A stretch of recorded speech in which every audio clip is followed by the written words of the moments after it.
The reason nothing is working is not because you're doing it wrong. It's because you're trying to control it. Control feels smart.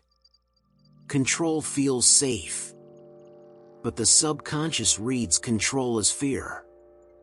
And fear blocks manifestation. If you stay until the end, you'll understand why letting go is the moment everything finally starts working. Most people believe manifestation fails because they're not doing enough. Not enough affirmations. Not enough visualization. Not enough effort. Not enough discipline. But what if manifestation isn't blocked by lack of effort, but by too much control? What if the very thing you're using to make life work is the same thing silently pushing everything away? Control feels safe. It feels responsible. It feels intelligent. But beneath control often lives something else: fear. Fear of uncertainty. Fear of loss. Fear of not being enough. And the subconscious responds to fear very differently than we expect. Let me show you how this plays out in real life. Think about the last time you really wanted something. Maybe it was a relationship. Maybe it was a job opportunity. Maybe it was financial relief. Now remember how you approached it. Did you check obsessively for updates? Did you replay scenarios in your mind over and over? Did you try to plan every possible outcome?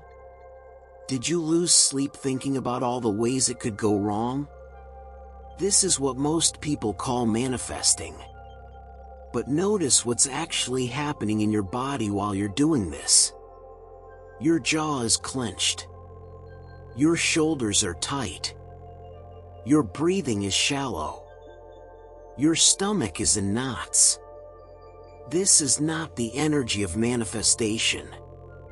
This is the energy of survival. And here's what most people don't understand. Your subconscious mind doesn't hear your words. It reads your state. You can say 1,000 affirmations about abundance, but if your nervous system is in panic mode, your subconscious only receives one message: we are in danger. We must protect ourselves. And protection mode is the opposite of receiving mode. Michel de Montaigne understood this centuries ago. He observed that the human mind exhausts itself trying to dominate outcomes it cannot command. He wrote that we suffer more in imagination than in reality. And control is nothing more than imagination trying to overpower life. Modern psychology confirms this. The subconscious mind does not respond to force. It responds to state.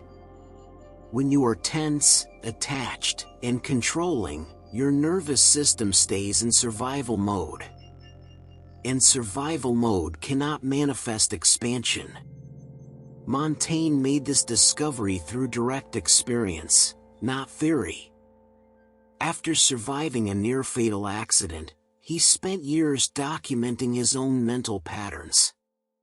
He noticed something striking.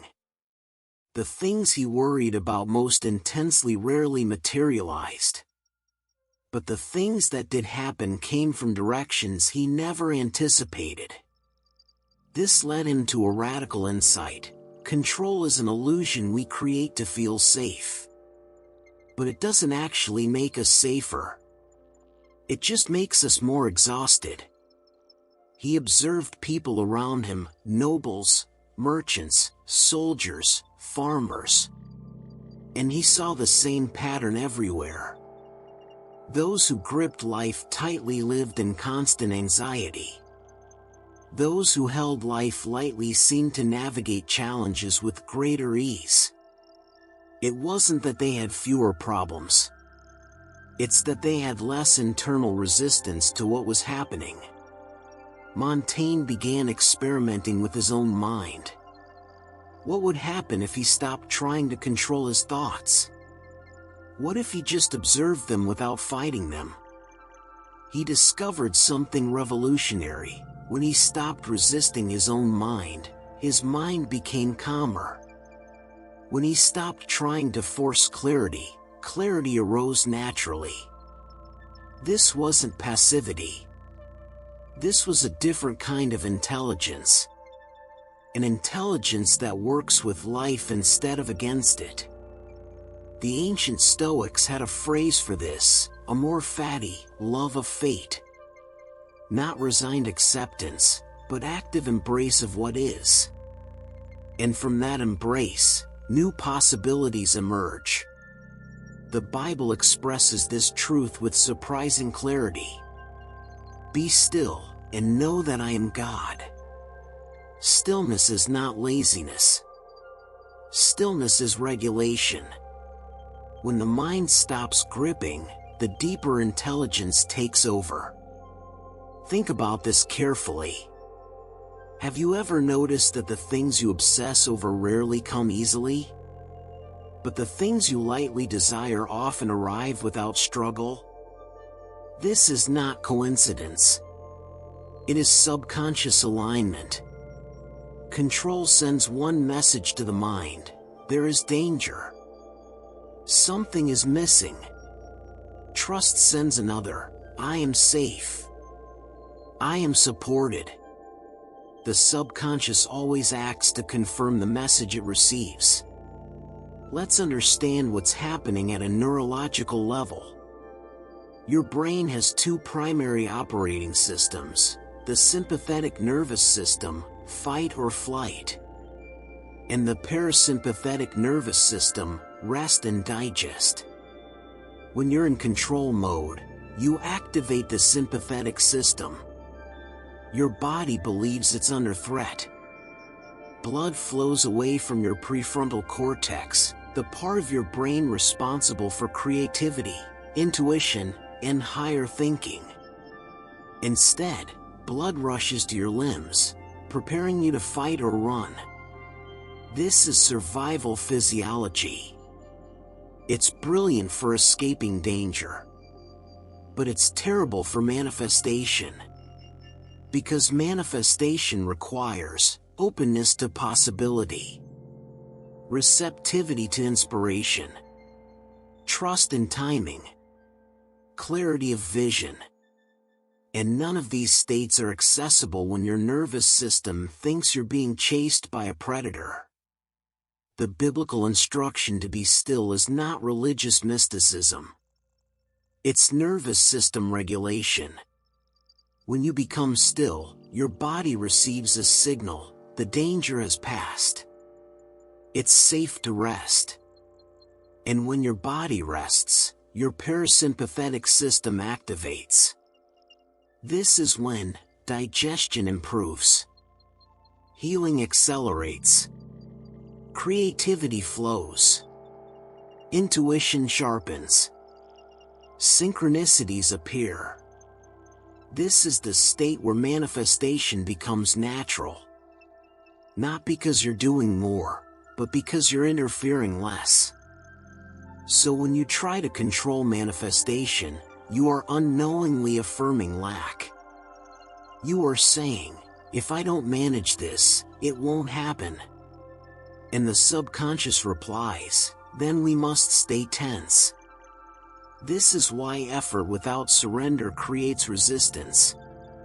Montaigne learned this through suffering, through loss, through near death.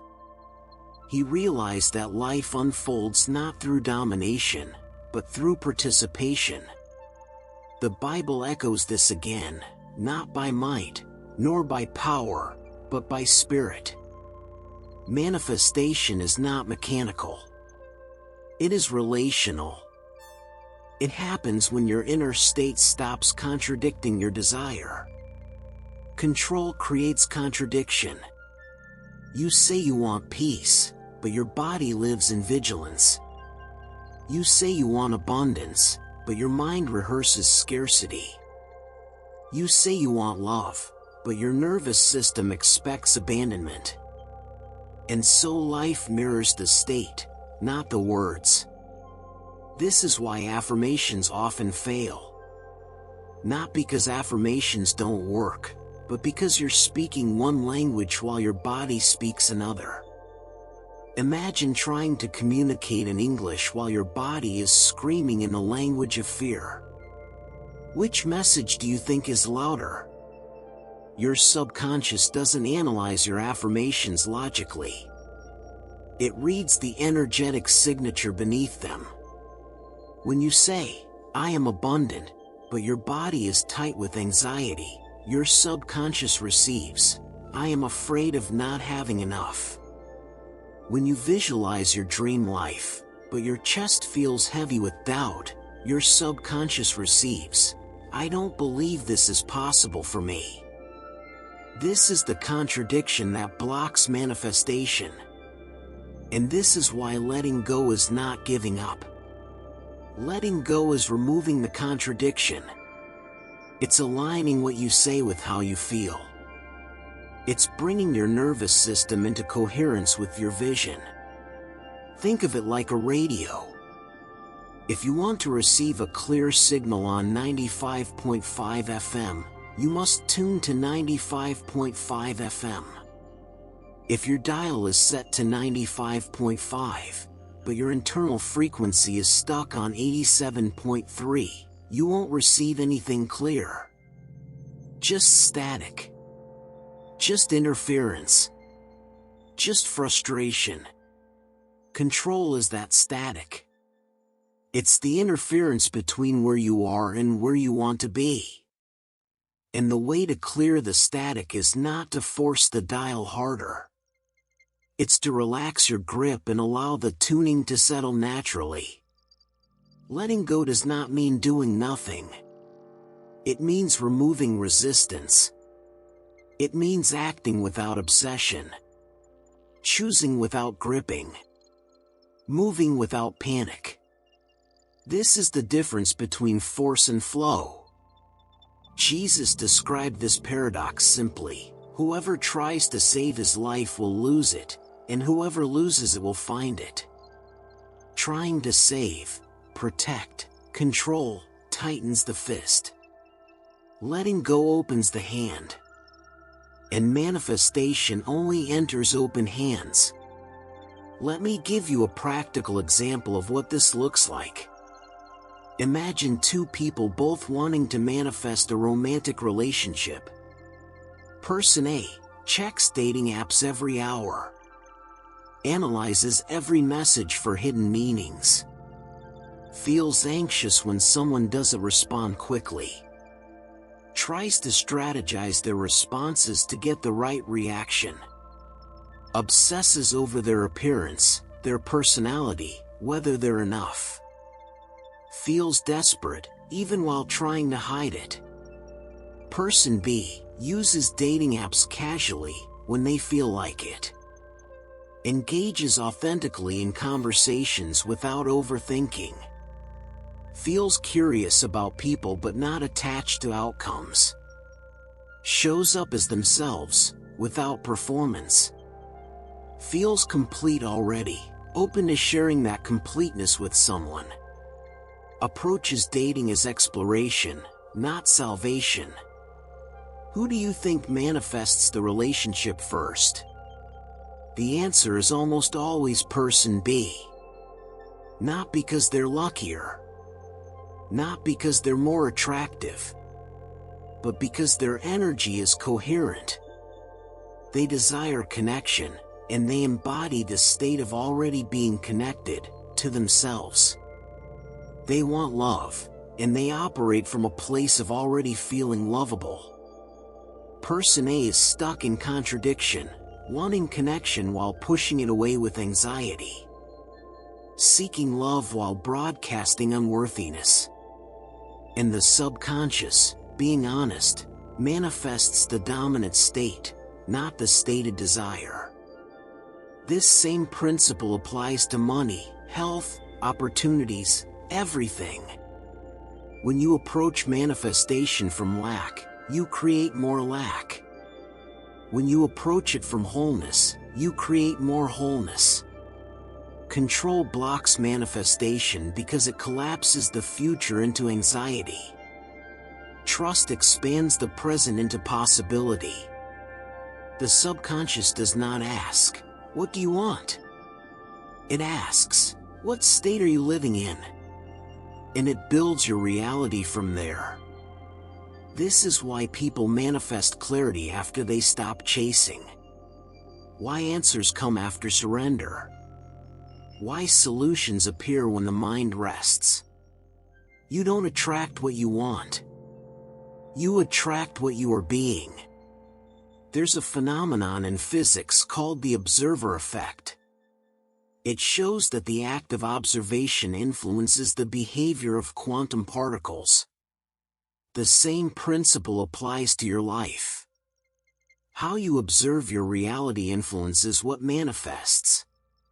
If you observe your life through the lens of scarcity, you'll notice everything that confirms scarcity. The bill that arrived. The opportunity that didn't.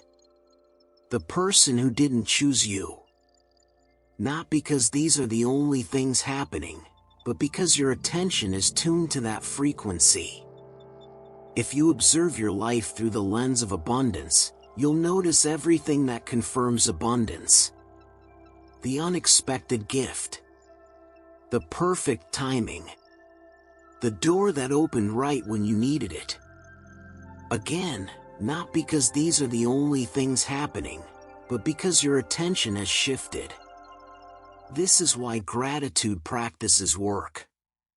Not because they magically create more good things, but because they retrain your attention to notice what's already working. And when you notice what's working, you begin to operate from that state. From that state, more things begin to work. This is not toxic positivity. This is not denying problems. This is understanding that your dominant frequency determines what you resonate with and therefore attract. Control keeps your frequency locked in survival. Trust raises your frequency to creation. Montaigne didn't try to perfect himself. He tried to understand himself. And in that understanding, he found freedom. The Bible says, "In returning and rest you shall be saved, in quietness and trust shall be your strength." Strength does not come from force. It comes from coherence. So ask yourself honestly, where are you trying to control the outcome instead of aligning the state? Where are you gripping instead of trusting?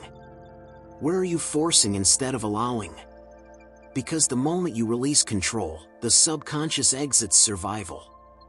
And when survival ends, creation begins. Here's what releasing control actually looks like in practice. It means you still take action, but from inspiration rather than desperation. It means you still have preferences, but you're not imprisoned by them. It means you still move toward your goals, but you don't collapse when the path changes. Releasing control is not about becoming passive or indifferent. It's about becoming fluid. Water is the perfect metaphor here. Water has a clear direction, it flows toward the ocean. But it doesn't fight the rocks in its path. It doesn't grip the banks of the river. It simply finds the way through, around, over, under. And eventually, it always reaches the ocean. This is how manifestation works when you release control. You have a clear intention, your ocean. But you remain flexible in how you get there. Sometimes the path is direct. Sometimes it's winding. Sometimes it's completely different than you imagined. But when you trust the flow, you arrive. And often, you arrive at something even better than what you originally envisioned. Because your limited mind can only imagine based on past experience. But life, the universe, the divine intelligence, whatever you want to call it, can orchestrate circumstances beyond your current comprehension. This is why people often say, "I'm so glad I didn't get what I thought I wanted back then. What I have now is so much better." That's the difference between control and trust. Control limits you to what you can imagine. Trust opens you to what's actually possible. Manifestation is not blocked by the universe. It is blocked by tension. And tension dissolves the moment you let go. Let me give you something practical to work with right now. For the next 7 days, try this experiment. Each morning, identify one thing you've been trying to control. It could be how quickly someone responds to your message, whether you get chosen for an opportunity, what someone thinks of you, how fast your goals manifest, whether people understand you. Choose one thing. And for that day, practice releasing it. Not by ignoring it. Not by pretending you don't care. But by consciously saying, I release my grip on this outcome. I trust that what's meant for me will find me. I return to the present moment and focus on what I can actually control, my state, my actions, my presence. Then notice what happens. Notice how your body feels. Notice how your mind responds. Notice what shifts in your external reality. You might be surprised to find that the thing you stopped controlling suddenly starts moving. The person texts back. The opportunity appears. The solution becomes obvious. Not because you stopped caring, but because you stopped interfering. This is not magic. This is alignment. When your energy shifts from resistance to allowance, the universe has space to deliver. And delivery happens not on your timeline, but in divine timing. Which is always, always perfect, even when it doesn't feel like it in the moment. If this resonated with you, write in the comments, what are you trying to control right now? Naming it is the first act of release. And release is where manifestation starts. Before we end, I want to leave you with one final thought. The universe is not testing you with delays. It's not punishing you with closed doors. It's not withholding from you out of cruelty. The universe is responding to your frequency. And if things aren't flowing, it's usually because you're blocking the flow with tension. Not intentionally. Not because you're doing it wrong. But because you were never taught that manifestation is about being, not just doing. You were taught to hustle. To push. To force. To control. And while those strategies might work for a while, they eventually exhaust you. Because they're not sustainable. They're not aligned with how creation actually works. Creation works through expansion, not contraction. Through trust, not fear. Through flow, not force. So if you take nothing else from this video, remember this. Your job is not to control every detail of your manifestation. Your job is to align with the frequency of what you desire. To become the person who already has it. Not through pretending, but through genuine embodiment. And that embodiment begins the moment you let go. The moment you stop gripping. The moment you stop forcing. The moment you finally, truly trust. That's when everything changes. Not because the universe finally decided to help you, but because you finally got out of your own way. Thank you for being here. If this message resonated, share it with someone who needs to hear it. And remember, let go. Not because you've given up, but because you finally understand how manifestation actually works. See you in the next video.